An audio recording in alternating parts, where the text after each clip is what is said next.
Furancɛ fanga jamana kuntigi General d'armée Assimi Goïta ye korofina dɔgɔtɔrɔsoba birigi fɔlɔ da ka bɛn ni kunu hotɛnɛ novembre kalo tile 10 san 2025. Bi tarata tu ye don kɛrɛnkɛrɛnnen hanga famaw ni dugutigiw bolo mila yɛnɛmayara CCB la n'a ɲɛmɔgɔya tun bɛ marabajɛkun ɲɛmɔgɔ General de division Abdoulaye Maïga bolo. Nin de ye aw ka kunnafoni da kunbaw ye minnu bɛna walawala aw ye. Aw bisimila tarata novembre kalo tile 11 san 2025 don kibaru kunnafoni kɛnɛw kan Maliba TV 1 jabaranin kan. I n'a fɔ haya lase aw ma cogo min na dankuna furancɛ fanga jamana kuntigi General d'armée Assimi Goïta tun bɛ kunu hotɛnɛ novembre kalo tile 10 san 2025 korofina Bamako sigida fɔlɔ la min kun ye ka korofina dɔgɔtɔrɔso yɛlɛma ka kɛ dɔgɔtɔrɔsoba ye. O biriki fɔlɔ dara a fɛ n'o kɛ kunba ye ka kɛnɛyako baaraw sabati sigida mɔgɔw bɛ lafiya sɔrɔ cogo min na. Walasa ka faamuya caman sɔrɔ o ko kan an ka furancɛ fanga jamana kuntigi General d'armée Assimi Goïta ka warawalalikanw lamɛn o ko kan. An bɛ ala barikada ala min bi dɔ yira an na sabula da kan ni kun ye jamanadenw ka laɲini kɛnɛyako n'i y'a jateminɛ 27 ans tɛmɛnen an y'a fɔ discours kɔnɔna la k'an bɛna bayɛlɛmali bila kɛ kɛnɛyako hukumu na ka kɛnɛyaso kura caman jɔ donc ala barika la o de baara daminɛla bi n'i y'a jateminɛ ni baara min na kɛ sisan a b'a to an ka jamanadenw tɛna degunba sɔrɔ kɛnɛya hukumu la. Ni y'a ye arrondissement ninnu ne tun b'a fɔ fɔlɔ ko an ka commune olu yɛrɛ mana kɛ arrondissement sisan o arrondissement 7 ninnu ni dɔgɔtɔrɔsoba bɛna jɔ a bɛɛ kelen-kelen na a b'a to taga seginba o bɛna dɔgɔya parce que n'a jateminɛ fɔlɔ mɔgɔw bɛ taa Kati dɔw bɛ taa Ponge dɔw bɛ taa jamana yɛrɛ kɔ kan pour ka t'u furakɛ ni dɔgɔtɔrɔso kura min bɛna jɔ o bɛ kɛ jigiya ye min b'a to jamanadenw hali se tɛ minnu ye ka taxi ta k'u ka mobili ta u bɛ t'u ka arrondissement kɔnɔna la k'u furakɛ a bɛ kɛ sababu fana jamana bɛ wari min bila a ka wangade kɔnɔ min b'a to jamanadenw tɛ u yɛrɛ furakɛ kɔ kan caman b'a fana bɛna b'o la an bɛ foli bila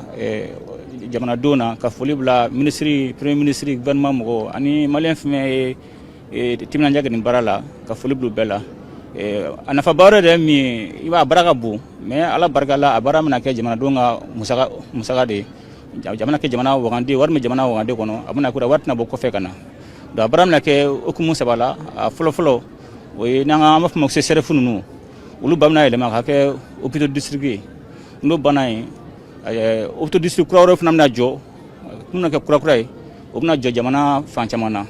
donc a sabanan ye u b'a fɔ ko hôpitaux régionaux o fana bɛna jɔ an ka région caman na min b'a to hali bi jamanaden caman fanba bɛ se ka kɛnɛya sɔrɔ cogo min na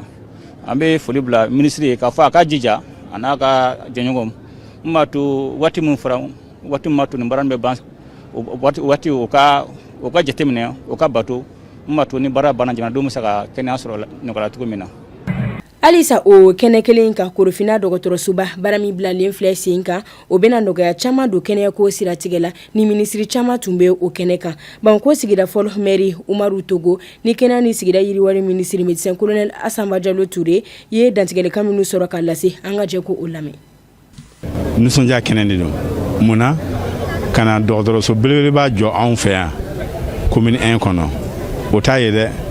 district bɛɛ ni bɛna an ka population lafiya kosɛbɛ tu sais que commune 1 particularité ye min ye Moribabugu y'a dama commune ye o bɛna anw fɛ yen Gabakɔrɔ y'a damana commune o bɛna anw fɛ yen Jalakɔrɔ y'a damana commune o bɛna anw fɛ yen Sangarabugu y'a damana commune o bɛna anw fɛ yen ni nana fara kan ko ni dɔgɔtɔrɔso bɛna jɔ a ti jɔ commune ye dɛ a bɛ jɔ premier arrondissement bɛɛ lajɛlen de dɛ ni an hakili la nin bɛna caman bɔ an ka degun na nin bɛ anw lafiya kosɛbɛ kɛnɛya taabolo la. Bolo fɔlɔ o ye centre de santé de référence minnu bɛ yen nɔ olu bɛ yɛlɛma ka kɛ hôpitaux de district ye o y'a ye Bamako arrondissement 6 b'o la filanan kura bɛna jɔ yɔrɔ dɔw la hôpitaux de district Bila b'o la Kangaba b'o la laban o ye yɔrɔ mun kɛra région ye sisan hôpital régional bɛna jɔ olu kelen-kelenna caman na an y'a daminɛ Ɲɔrɔn b'a la Kucala b'a la San b'a la Kulukoro b'a la olu fɛnɛ b'a la donc o baara in bɛɛ hôpital régionaux ninnu olu délai ye san 2 ye mais CSRF ninnu hôpitaux de district olu ye san 1 kabiri jamana ɲɛmɔgɔ sigira hakilila tɛ dɔwɛrɛ ye a ko Mali hali gouvernement na n'an bɛ fɛn fɛn kɛ a b'a fɔ ko malidenw de y'an ka boussole ye n'an ɲɛ b'a la an bɛ ka ko kɛ min bɛ ka malidenw nafa o kɔrɔ an ka baara taabolo ka ɲi mais n'an tɛ ka malidenw nafa o kɔrɔ an tɛ ka fɛn wɛrɛ kɛ donc nin b'o de yira ale yɛrɛ kana k'i sen don a la k'a kan nɔfɛ tan o b'a yira k'a fɔ a cɛsirilen dɔ la a haminako dɔ don ne nin bɔra yen nɔ an y'a fɔ fɛnɛ an mago bɛ ressources humaines n'o ye baarakɛlaw ye parce que nin na san dɔgɔtɔrɔsow bɛna sɔrɔ ka ɲɛ dernière génération baarakɛminɛnw bɛna sɔrɔ dernière génération problème dɔw b'an na o ye ressources humaines ja n'a ban wagati cɛ an bɛ fɛɛrɛ fɛnɛ kɛ pour que an ka se ka dɔ b'o fɛnɛ na pour que an ka se ka dɔgɔtɔrɔw sɔrɔ dɔgɔtɔrɔ jolenw ni infirmiers ani personnel sanitaire bɛɛ ni dɔgɔtɔrɔso kelen-kelen bɛɛ la baara ka se ka kɛ ka ɲɛ pour que ka maliden bɛɛ lafiya. Politiki ko nasira fɛ Mali jamana ko kanko ni diɲɛ jɛ ka baara minisiri Abdoulaye Diop ni Royaume-Uni lasigiden Jenny Chapman ka ɲɔgɔn ye dɔ sen fɛ ayi i da don jamana bɛ gɛlɛya minnu na ni waati in na i n'a fɔ tajiko gɛlɛya ani u bɛ ka cɛsiri minnu kɛ walasa ko o ɲɛnabɔ a ye kɔkanmɔgɔw ka kunnafoni jatigitɔw kɔ min bɛ ɲɛsin Mali ma k'a jira ko kura ko faamaw cɛsirilen don ka lakana sabati ani ka maaw n'u bolofɛnw bɛɛ lakana o sira fɛ Royaume-Uni jamana ka lasigiden y'a ka jamana ka jɛ ka fɔ jira Mali la ani ka marabagaw ka walew tanu walasa ka sabatili lasegin n'o maa fila bɛɛ y'u sinsin kumaɲɔgɔnya nafa kan jamanaw ni ɲɔgɔn cɛ ni minisiri Job kumara Mali ka jɛkafɔw kan min sinsini bɛ bonya ni kiliyan kan ani ka laban ka foli lase Royaume-Uni jamana ma min ye ka taa kunnafoni ɲini Mali jamanaw yɛrɛ la. O kɔfɛ faamaw ni dugutigiw tɔgɔladon ta ko nanna baaraw la yɛnɛmayara bi tarata novembre kalo tile 11 san 2025 CICB la ɲinanta san 2025 dilen don dakun min ma o de ye faamaw ni dugutigiw jɛyɔrɔ ni kɛwale Maliden kura dilanni ko la o lajɛ in tun ɲɛminɛnen don marabajɛkulu ɲɛmɔgɔ général de division Abdoulaye Maïga fɛ min kɛra marabaga caman ni dugutigi caman ɲɛkɔrɔ ka bɔ Niger ani Burkina Faso minnu tun bɛ kɛnɛ in kan an ka marabajɛkulu ɲɛmɔgɔ général de division Abdoulaye Maïga ni Burama Sumano lamɛn ni ale ye Bamako ladalatigiw ka kuma lasela ye Cheikh Tidiane Tarawele ni Ali Tarawele ka kuma ganamanina na. Don de président ye min di an ka jamanatigi n'an ka dugutigi ni an ka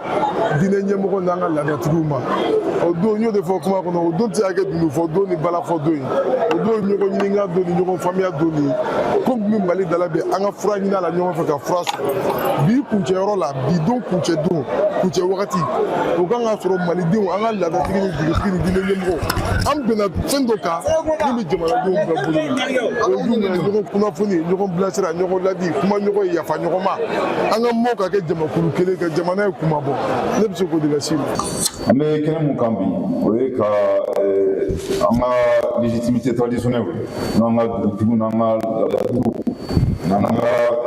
ɲɛmɔgɔ n'an ka masigi kɛ don kɛrɛnkɛrɛnnen na. Ni don bɔra mun na an bɛɛ miiri b'a la k'a fɔ décembre 2021 maliyɛn bɛɛ lajɛlen sigira k'a fɔ ko Mali kura bɛ se ka sabati sira minnu fɛ n'o kɛra Service national de la refondation o tɛmɛnen bɛ jamana ɲɛmɔgɔ ye hakilina ta k'a fɔ a ka kan n'an ko ko Mali kura fɔlɔ an ka kan yɛrɛ ka kan an ka kan ɲɛfɔra mɔgɔw ye depuis 2022 fo ka na se bi ma. La Commission nationale chargée de l'éducation aux valeurs aurait caman fɔ kɔnɔ la n'an ko k'an ka kan yɛrɛ kɔrɔ an yɛrɛ dɔn n'an ko ko Mali kura fana tɛ taa cogo si la cɛ kɔrɔlenw an bɔra yɔrɔ min na an k'an kɔsi k'olu jateminɛ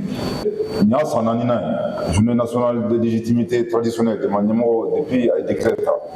a ka kan nin kɛnɛ in kan depuis ka bɔ salon célébration na ka na bi la an ka dugutigiw n'an ka jamana ɲɛmɔgɔw n'an ka diinɛ ɲɛmɔgɔ n'an ka laadatigiw minnu fatura an bɛ dugawu kɛ ala k'u dayɔrɔ sumaya n'an ko Mali kura an bɛ wagati min kɔnɔna la a tɛ taa bɛn kɔ a tɛ taa wulikajɔ kɔ parce que dugutigiw yɛrɛ ye wulikajɔ caman kɛ pour que bɛn ni keleya u bɛ se ka sabati an ka jamana kɔnɔna la kumalasigi ma kɛ depuis cɛmancɛ fanga daminɛra k'a fɔ ko u bolo ma don a la je crois qu'à laban o kɛra charte nationale pour la réconciliation et la paix o baaraw kɔnɔna la je crois que u ye wulikajɔ caman kɛ o kɔnɔna la yala bi an b'a ɲini u fɛ charte minnu adoptera an b'a k'u jija a bɛ se ka carin an ka jamana kɔnɔ cogo min na pour que jamanadenw ka kɔnɔna fɛnw faamuya. ni hambore no hamta ko kan kibariya kuna fonu na hamadam ne libi jamana kuntigi koro Muhammad Gaddafi denke Hannibal Gaddafi min tunye gele sur hanin kiriche la francini sis jamana la samba fla watiula tumbulla katasiri amso no fehmina la liba samba fla ni tan duru ka sabuke kuna fonu soroli jugo yayi mima ya Maria tora beriala fu santa kasoro akakiri matige blala kabo beriala kunu hotene nouveau koloti litan samba fla ni mukanduru ama kunche Brazil dunia selegenani tomba ka la jeta ko bisamana mimbe nyashi wati yelema kololoma daile la kunu hotene Brazil fokase novom kolotile mkwani kelema jamana kemeni bi kono tonyo kona minu bena usindo o la jena bena yinika wati yelema kololo kumbe mi jeni keta bega chaya dien fambe nga ko barake libena gele aka sabuke dien kono ko gele yawi ni debe dansigi hoka donki waru kuna fonu kenula Maliba TV en jabaraninka inshallah o kambe ula dumwere